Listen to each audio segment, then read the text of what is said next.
नमस्कार, मी ज्ञानेश्वरीत रेसिपीमध्ये सर्वांचं खूप खूप मनापासून स्वागत करते। आज आपण बघणार आहोत जुन्या बाटलीचा आणि जुन्या बांगड्यांचा पुनर्वापर कसा करायचा, त्यासोबतच चहाचे जे साडीवरचे डाग आहेत ते कसे काढायचे। एक प्लेट आहे तर ती आपण साडीमध्ये का ठेवलेली आहे, त्यासोबतच बऱ्याचशा अशा काही किचन टिप्स आहेत ज्या आपल्याला माहीत नसतात आणि त्यामध्ये आपली खूप जास्त नुकसान होऊ शकतं, आरोग्याला धोका निर्माण होऊ शकतो। त्यामुळेच या सगळ्या टिप्ससुद्धा किचनमध्ये माहीत असणं खूप जास्त आवश्यक आहे। भाजी बनवताना बटाटा जेव्हा कापतो आपण तेव्हा त्याचे 2-3 तुकडे करायचे, जेणेकरून आतमध्ये बटाटा खराब आहे की नाही हे नक्कीच दिसून येतं। आणि तुम्ही बघू शकता, पातळ भाजी तुम्ही बटाट्याची बनवत असाल तर त्याला जी साल असते तर ती सालसुद्धा तशीच ठेवायची, जेणेकरून आपल्याला भाजीची टेस्ट जी आहे ती वाढवता येते आणि भाजी खूप छान अशी टेस्टी तयार होते। पण बटाटा स्वच्छ पाण्याने आपण 2 वेळेस स्वच्छ असा धुतला पाहिजे, जेणेकरून त्यावरची साल जी आहे ती अगदी क्लीन होते। आणि त्यासोबतच बटाट्याची आणखी एक महत्त्वाची टिप आहे, ती म्हणजे बटाटा चिरताना बारीक अशा स्लाइसमध्ये का चिरायचा, कारण अशा प्रकारे बटाटा लालसर असा आतमध्ये किंवा काळा असा निघू शकतो। आणि हा जो लालसर झालेला बटाटा आहे हा जर आपल्या आहारामध्ये चुकून जरी गेला तरी सुद्धा आपण आजारी पडू शकतो आणि अगदीच गंभीर आजारांना सामोरं जावं लागेल आपल्याला। त्यामुळे आपण या बटाट्याला बारीक असं चिरून व्यवस्थित बघितलं पाहिजे, जेणेकरून बटाटे शिजायला टाकत असाल तुम्ही तरी सुद्धा बटाटे अर्ध्यातून कापून त्यानंतर बटाट्याचे 3 ते 4 तुकडे तरी करायचे आहे आणि त्यानंतर बटाटे शिजायला टाकायचे आहेत। जर तुम्हाला बटाटा मॅश केलेला वापरायचा असेल तरी सुद्धा ही टिप नक्कीच फॉलो करा, जेणेकरून कॅन्सरसारख्या भयानक आजारांना सुद्धा आपल्याला सामोरं जावं लागतं। त्यामुळे बटाटा खाताना नक्कीच सावधान राहा। पुढची आपली टिप आहे ती म्हणजे आपल्याकडे असलेला डबल टेप घ्यायचा आहे आणि घरामध्ये जर बलूनचं डेकोरेशन करायचं असेल तर हा डबल टेपचा छोटासा तुकडा खूप जास्त कामी येऊ शकतो। छोटासा तुकडा घेऊन डोअरला डेकोरेशन करू शकता किंवा तुमच्याकडे बर्थडे वगैरे असेल, घर डेकोरेट करायचं असेल तर पूर्ण घरामध्ये देखील तुम्हाला जिथं हवं तिथं वॉल डेकोर करण्यासाठी सुद्धा ही आयडिया आहे खूप जास्त यूजफुल। तर इथे काय करायचं, छोटासा डबल टेपचा तुकडा घेऊन बलूनला स्टिक करायचा आहे आणि हवे तिथे बलून तुम्ही स्टिक करू शकता। इथे मी तुम्हाला आता दरवाजावरती स्टिक करून दाखवलेली आहे। आपली टिप आहे ती सुद्धा तेवढी जास्त यूजफुल आहे आणि ही आहे किचनची टिप। तर किचनमध्ये वापरात येण्यासाठी ही जी टिप आहे ही घाई गडबडीच्या वेळेस चपात्या बनवताना नक्कीच कामी येऊ शकते। छोट्या छोट्या चपात्या बनवत असाल तर छोटे असे गोळे करा, मोठ्या बनवत असाल तर यापेक्षा मोठे गोळे करू शकता। तर मी इथे मध्यम आकाराचे 3 गोळे करून घेतलेत आणि 3ही गोळे करून आपण ह्या चपात्या ज्या आहेत त्या लाटण्याच्या किंवा बेलण्याच्या मदतीशिवाय सुद्धा बनवू शकतो। जर हॉस्टेलला राहत असाल किंवा बॅचलरमध्ये असाल तरी सुद्धा तुम्हाला बेलणं आणि पोळपाटचा वापर करायची गरज नाही आहे। तशीच चपाती बनवायची असेल तरी सुद्धा इमर्जन्सीच्या वेळी तुम्हाला हा उपाय करता येतो आणि या पद्धतीने तुम्ही चपाती बनवू शकता। या छोट्याशा उपायामुळे तुम्हाला खूप जास्त चपात्या बनवणं सोपं जाईल आणि या पद्धतीने थोडंसं गोळे करायचे पिठाचे आणि पीठ जरा जास्त लावायचं, जेणेकरून काय होतं की पिठाचा एकमेकांना लेअर चिटकत नाही आणि 3ही चपात्या छान तयार होतात। सगळ्यात महत्त्वाचं पीठ जे आहे ते थोडंसं घट्टसर ठेवायचं, पुरीसाठी बनवतो ना पीठ तसं ठेवायचं। पातळ कराल तर एकमेकांना चपात्या चिटकल्याशिवाय राहणार नाहीत। यावरती एखादी प्लेट ठेवायची किंवा मग ताट ठेवलं तरी चालेल पालथं, खाली सुद्धा एक ताटच आहे। बेलणं किंवा पोळपाटची गरजच लागली नाही बघा। आणि वरती एका डब्याने किंवा वाटीने असं गोलाकार फिरवायचंय, फिरवून घेतलं की थोड्याच वेळात चपात्या तयार होतात। अगदी 2च मिनिटामध्ये मी या चपात्या छान तयार केल्या, त्याही 2 मिनिटात 3 चपात्या बनलेल्या आहेत। तर बघू शकता किती छान अशा चपात्या झालेल्या आहेत। मध्यम आकारामध्ये चपात्या बनवल्या मी।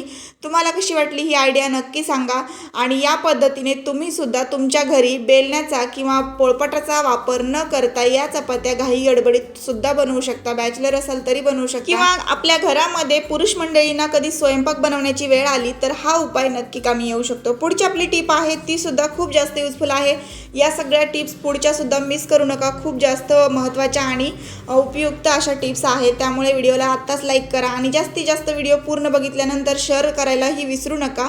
नवीन असाल तर चॅनलला आता सबस्क्राईब करा, समोर घंटी आहे बघा त्यावर क्लिक करून ऑलवर क्लिक करून ठेवा आणि मला आत्ताच लगेच सांगा की तुम्ही माझा हा व्हिडिओ ना कुठल्या गावातून आणि कुठल्या शहरातून बघताय। तुमच्या कमेंट आल्या होत्या की मला साडीवरती असलेले चहाचे डाग काढायचे कसे हे सांगा, तर मी आजच्या व्हिडिओमध्ये ते सांगण्याचा प्रयत्न केला आणि यामध्ये आपला जो हा उपाय आहे तो सुद्धा खूप जास्त युजफुल ठरला आहे. साडीमध्ये आपल्याला काय करायचं, ज्या घडीवरती डाग पडलेला आहे चहाचा, तिथे काय करायचं आहे, हा जुना डाग आहे खूप महिन्यांपूर्वीचा, तर माझ्याही एका साडीवर मला तो सापडला आणि त्यानंतर मग ही साडी क्लीन करायला घेतली. तर हा उपाय मी शेअर केला तुमच्यासोबत, कारण असा प्रॉब्लेम प्रत्येकच महिलेला कधी ना कधी फेस करावा लागतो की आपल्या घरामध्ये एक तरी साडी असते ज्यावरती चहाचा किंवा भाजीचा डाग पडतो आणि तो वाळून जातो. नंतर मग लग्न सराईमध्ये वगैरे साडी वापरलेली असते, तर असं होऊ शकतं आणि तो डाग जो आहे तो काढणं खूप जास्त कठीण जातं नंतर.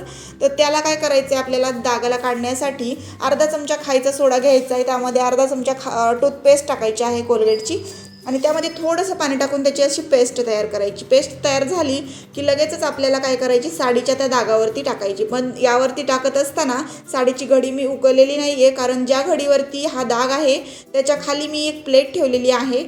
बघू शकता जिथे घडी आहे ना, त्या घडीच्या आतमधून प्लेट आतमध्ये सहज जाते, जेणेकरून तेवढीच घडी आपल्याला स्वच्छ करता येते. साडी पूर्ण देखील ओली करायची गरज नाही आहे.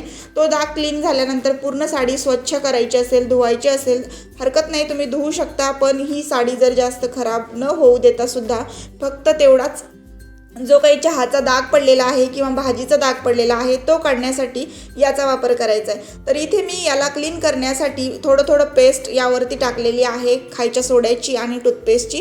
त्यानंतर बटाट्याचा वापर केला आहे, एक खराब बटाट्याची स्लाईस आहे ती, तर त्याचा वापर केला आहे मी. तुम्ही काय करू शकता की बटाट्याची एक छोटीशी स्लाईस काढा, जेणेकरून आपली साडी जी आहे ती झिजली जात नाही आणि त्यामुळे आपल्याला बटाट्याच्या या स्लाईसमुळे काय होतं की क्लिनिंग खूप छान होते साडीची सुद्धा आणि आपली साडी जी आहे ती खराब होत नाही. त्यामुळे या पद्धतीने ही पेस्ट जी आहे ती स्प्रेड करण्यासाठी, यावरती घासून घेण्यासाठी बटाट्याच्या स्लाईसचा वापर करायचा आहे, जेणेकरून आपली साडी अजिबात खराब होत नाही. आता ही साडी काठाची आहे आणि ही जर खराब झाली तर खूप जास्त महागड्या साड्यांचं नुकसान होऊ शकतं. तर या पद्धतीने आपल्याला थोडंसं फिरवून घेतलं की हलकासा डाग जो आहे ना तो नाहीसा झालेला दिसतो.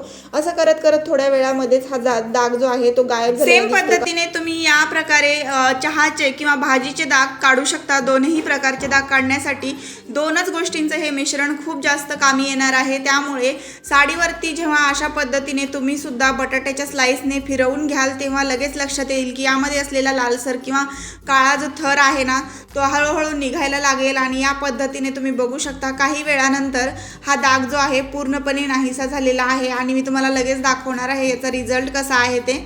तर इथे बघू शकता अगदीच आपण हलक्या हाताने यावरती हा बटाट्याचा स्लाईस आहे ना तर त्याने असं याला घासून घेतलेला आहे.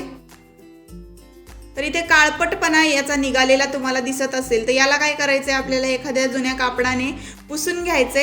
लगेचच आपल्याला याची क्लिनिंग कशी झालेली आहे ते पण लक्षात येणार आहे.